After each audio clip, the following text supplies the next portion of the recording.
Let's have a ball. Observasi BK non-tes. Latar belakang dalam bimbingan konseling, observasi non-tes adalah jenis asesmen yang dilakukan tanpa menggunakan alat tes standar. Metode ini memungkinkan konselor untuk melihat langsung perilaku, kebutuhan, dan dinamika emosional dan sosial peserta didik. Proses ini dapat disesuaikan dengan berbagai situasi dan kebutuhan individu, menghasilkan data kualitatif yang luas dan fleksibel. Teknik observasi non-tes melibatkan pengamatan aktivitas dan perilaku dalam keseharian konseli, baik di sekolah maupun di lingkungan sosial lainnya.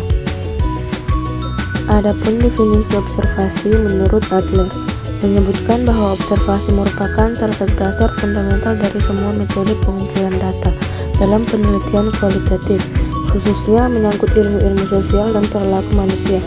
Observasi sebagai proses kompleks tersusun dari berbagai proses biologis dan psikologis, melibatkan pengamatan, persepsi, dan ingatan. Observasi merupakan cara atau metode yang menghimpun keterangan atau data yang dilakukan dengan mengadakan pengamatan dan pencatatan secara sistematis terhadap fenomena yang sedang dijadikan sasaran pengamatan. Selanjutnya, observasi dalam dunia pendidikan. Observasi dalam dunia pendidikan dan pengajaran terlebih dahulu akan dikemukakan 3 situasi yang dapat diselidiki melalui observasi. Ketiga macam situasi yang dimaksud yaitu yang pertama, ada situasi bebas atau free situation.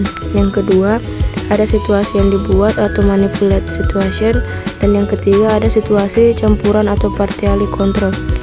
Observasi fungsinya sebagai alat evaluasi dalam dunia pendidikan dan pengajaran, banyak digunakan untuk menilai kegiatan-kegiatan belajar yang bersifat keterampilan ataupun proses terjadinya suatu kegiatan yang dapat diamati, baik dalam situasi bebas maupun dalam situasi buatan.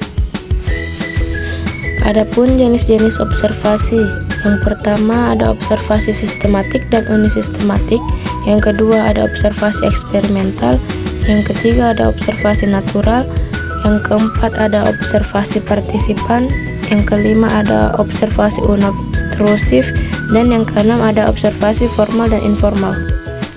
Adapun manfaat observasi. Observasi atau pengamatan bermanfaat untuk memahami diri konseli serta berguna bagi penyusunan program bimbingan dan konseling. Adapun manfaat observasi untuk pemahaman individu atau konseli yaitu yang pertama ada diperoleh data perilaku spontan secara natural. Yang kedua, diketahui intensitas perilaku secara detail, dan yang terakhir ada diketahui penyebab munculnya perilaku. Selanjutnya ada instrumen observasi. Yang pertama ada daftar cek atau checklist. Daftar cek adalah alat rekam observasi memuat sebuah daftar pernyataan tentang aspek-aspek yang mungkin terdapat dalam sebuah situasi, tingkah laku, dan kegiatan individu atau kelompok. Yang kedua ada skala penilaian atau rating scale. Skala penilaian adalah alat rekam observasi yang memuat daftar gejala tingkah laku, observable, behavior yang dicatat atau cek secara berskala. Proses pengamatan dengan skala penilaian ini, observer mencatat kemunculan perilaku berdasarkan kategori skala. Yang ketiga ada catatan anekdot atau anecdote records.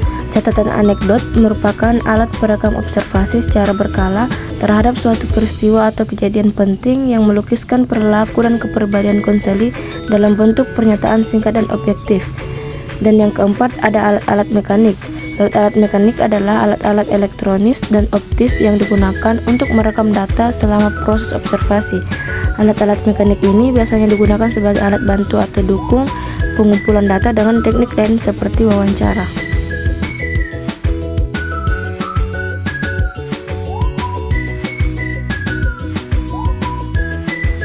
Dan yang terakhir ada kesimpulan. Observasi adalah cara penting untuk mengumpulkan data. Observasi sistematis dilakukan untuk memahami perilaku individu atau kelompok di dunia nyata. Ini dapat dilakukan dalam situasi bebas, situasi yang dibuat atau manipulatif, atau situasi campuran. Adapun jenis-jenis observasi meliputi partisipan, non-partisipan, sistematik, tidak sistematik, eksperimental, dan natural, masing-masing dengan kelebihan dan penerapannya dalam dunia pendidikan. Observasi adalah alat evaluasi dalam pendidikan untuk menilai proses dan hasil belajar, seperti keterampilan siswa atau partisipasi mereka dalam kegiatan. Observasi juga membantu memahami perilaku siswa secara alami, tanpa mengganggu aktivitas mereka. Alat seperti checklist memungkinkan observasi menjadi lebih terstruktur dan terarah, yang memungkinkan pendidikan mendapatkan informasi yang akurat untuk membuat program bimbingan dan konseling yang efektif.